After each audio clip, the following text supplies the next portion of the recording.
So tell us about yourself. I mean, from Hyderabad to US and IMRC, how it all began. I went to US as a student Mhm. in 1968 after graduating from Osmania University in sciences. Then I joined or did my bachelor's again because as a BSc is not recognized. And I did my bachelor's in medical technology and chemistry. After that I worked in the hospital. I did an internship, worked in the hospital and did my master's and worked for different hospital for over 30 years as a clinical scientist on different levels. And during that time, in 1980, there were Jamshedpur riots, I think, around that time. I was active in MSA, Muslim Student Association of United States and Canada. They received a request from a person asking for the help. We never met, we never don't know. I still remember, named Shamsul Huda. He wrote a small letter saying that we have 50, 60 orphans and we have been taking care of it and we cannot anymore, so please help us.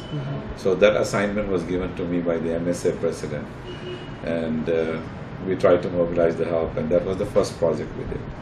But then in Assam, 1983, February 1983, there was a big riot and massacre in Assam, and that's when I first got exposure to the field, because I came from US and volunteered in the camps to help the people. So that's when I really had first-hand information, knowledge, what happens, and that changed my life. And after that, we started an organization, Indian Muslim Relief Committee of Muslim Student Association. So IMRC works providing relief and other things. So it must have been sometimes a difficult task to deliver that relief to the victims. So what has been your source of inspiration or support, and what makes you go on if you hit the roadblocks? Once you get on the ground, start working the people, their condition, and if you want to change,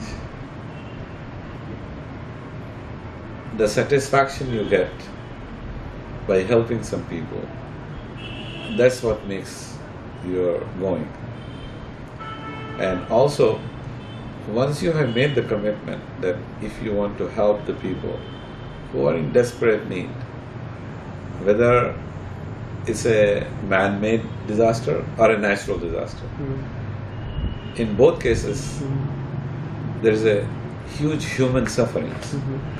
So, if you are a person who is caring, and if you choose to do that, then that is the drive you have. Unfortunately, there's a lot of people who do not think in that manner. But also, for me,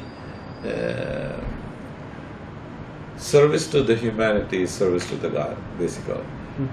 Allah से क़ुर्बत के लिए इबादत एक तरीका है, दूसरा जो है खिदमत ख़ाफ़. So,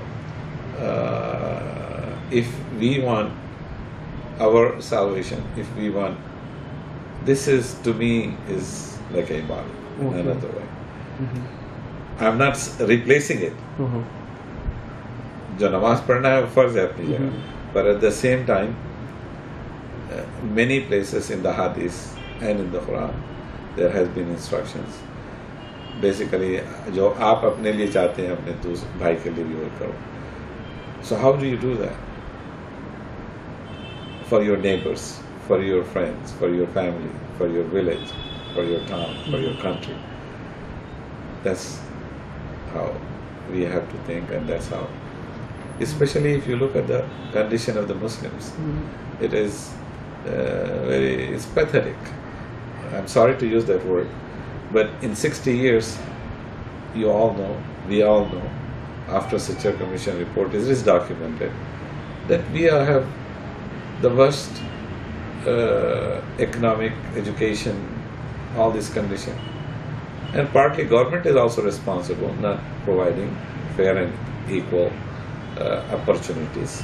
So, but at the same time, any place in a democratic society, minority has to struggle, work hard, fight for their rights, with a just means, and get those rights within the constitution.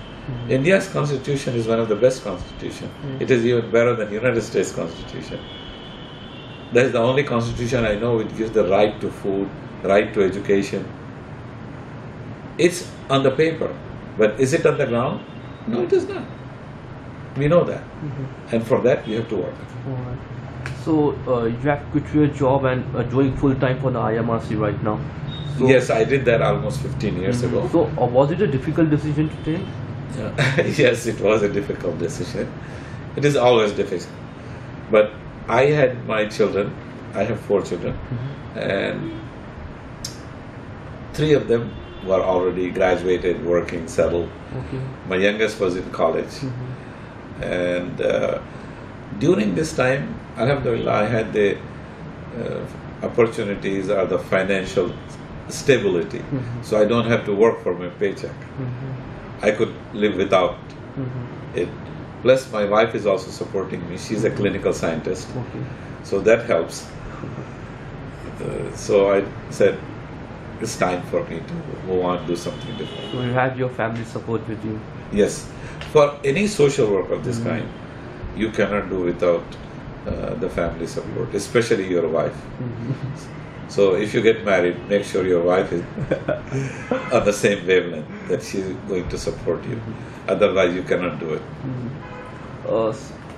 Can you tell us about some of the moments in this work which made you feel like the time has given is worth it?